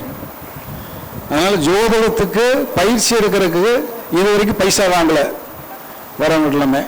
ஜோதிடத்துக்கு கூட இப்போ தான் உண்டி வச்சிருக்கிறேன், அதுவும் காசு கேட்கறதில்ல, வேணுங்கிற போட்டு போன்னு சொல்லுவேன். அதனால் ஜோதிடத்தின் மேலே இருக்கிற அளவு கடந்த பக்தி காதல் எனக்கு இந்த நிலை உயர்த்திருக்கு. மணிகண்டன் போன்ற நண்பர்களால் நல்ல புகழ் பெறோம். இந்த புகழுக்கெல்லாம் எங்களை உயர்த்தி கொண்டு போய் சேர்த்துகின்ற ஒரே பெரும் சக்தி முத்துப்பாண்டி. முத்துப்பாண்டி என்கின்ற ஒன்றுதான் என்னை வானளவு உயர்த்தி இருக்கு சொன்னால் நான் இல்லைன்னு சொல்ல மாட்டேன். நான் நிறைய பொருள்கள் வந்து எனக்கு வருது. ஏன்னா நான் தனி சேனலை உருவாக்கலை, நான் அங்கே இருக்கேன், அந்த நாட்டில் இருக்கிறேன், இந்த நாட்டில் இருக்கிறேன் அப்படின்ட்டு எல்லாம் நிறைய ஃபோன் வந்து. அதுக்கு மூல காரணமே நான் அங்கேயும் பொருளாதாரத்தை நான் மையமாக வைக்கிறது இல்லை. இப்போ கூட நம்ம சமீபத்தில் 1000 ரூபாங்கிறதுக்கு வந்துட்டேன்.